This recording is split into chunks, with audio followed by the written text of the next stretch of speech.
Remakes are quickly becoming all the rage nowadays. With Capcom clearly leading the charge with games like Bionic Commando and Street Fighter, there's so many other franchises out there that should be brought back in some way, shape, or form.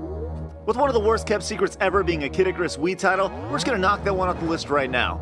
So what are the requirements to be on this list? You just have to wonder what the hell's taking so long for it to be made. Hey, I'm Stuttering Craig for ScrewAttack's Top 10 Games That Need to Be Made. Number 10.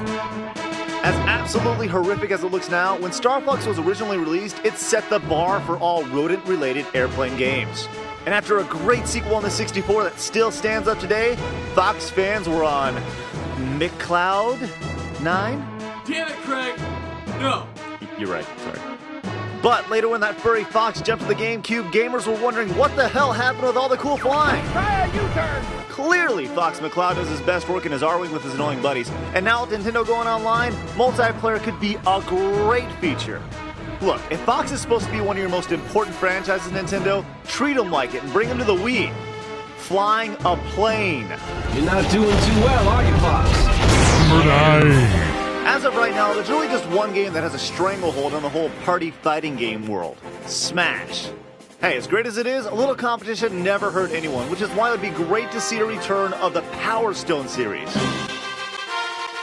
It's been nearly a decade since we saw the last original release for this Dreamcast masterpiece, and with fully interactive fighting arenas and up to 4 players playing at the same time, you've got yourself a wiener if it returns. And why stop with just 4 players playing at one time? With online, I can go 6, 8, 10, 16, whatever. It would be absolute mayhem.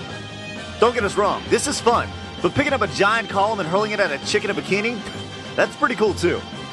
Number 8. Midway was the king of the video game world in the 90s. Their over-the-top games were not only fun, but easy to play. Then the year 2000 came around, and they started treating some of their top arcade franchises like simulation games. Thus is the case with NFL Blitz and NBA Jam. You know what made these games great? They had 3 buttons and didn't try to confuse you. Any moron could play them, but only a pro could master them. The newest versions of the game try to do way too much. Just get back to the basics. Think about it, an NBA Jam that borrows a little bit from the NBA Live series and is constantly updating with stats and players year-round? How cool would that be? And yes, we get it, you don't have the NFL license, but that doesn't mean you need to compensate with exploding bones and potty language. You don't need to cuss to get your point across. It's hotter than shit up here in this box. Number 7. Fucking A, man. Earthworm Jim is prime for a remake. Rumor has it that a new game may actually be in the works, but so little's known about it, we're not gonna hold our breath. After some 3D games that made you want to put a gun to your head, Jim surely has at least one more good game in him. The gaming world needs more worms and spacesuits that can whip things with its head. It just doesn't get old. Number 6. One of the most unexpected treasures on the Super Nintendo has to be Mario RPG. While the thought of Mario being in a turn-based game seemed a little wonky at the time, man, did it pass the buck with flying colors. So, what happened? Sure, they made Mario and Luigi and the Paper Mario series, but no official sequel to the classic. We don't want to hear about spiritual sequels or any of that crap. Just give us Mario, Geno, and Mallow on a next-gen console, and we're good. Number 5. This dude is a little turd, and we love him for it. Conker's Bad Fur Day is about as dirty, nasty, and straight-up poopy as a game can get. Literally, how many games do you know that have actually featured a monster made of scat singing to you, and it actually be a catchy tune?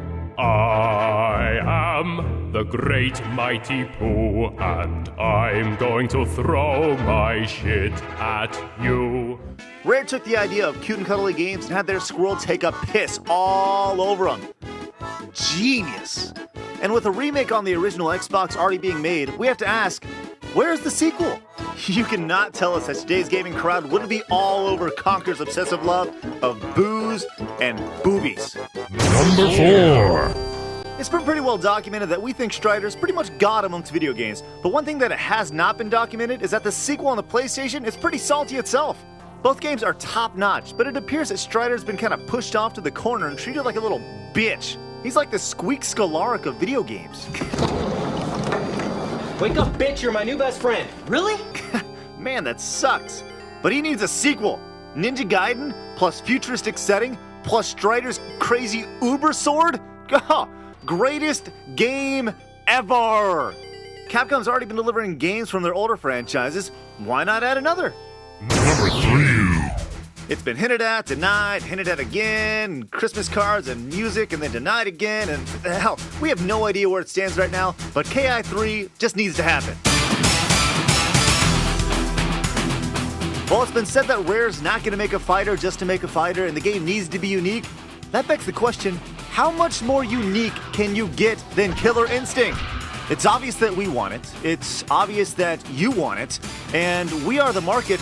So what's the deal, Rare? Quit yanking our chain and give us the good stuff. We want Ultra Combos! Number 2. Nintendo knows how to take care of its plumber. They always seem to deliver on Mario games, so much so that we're willing to sift through mounds of just awful third-party games on their consoles. That says a lot. Obviously, Mario's been involved in some of the best games ever.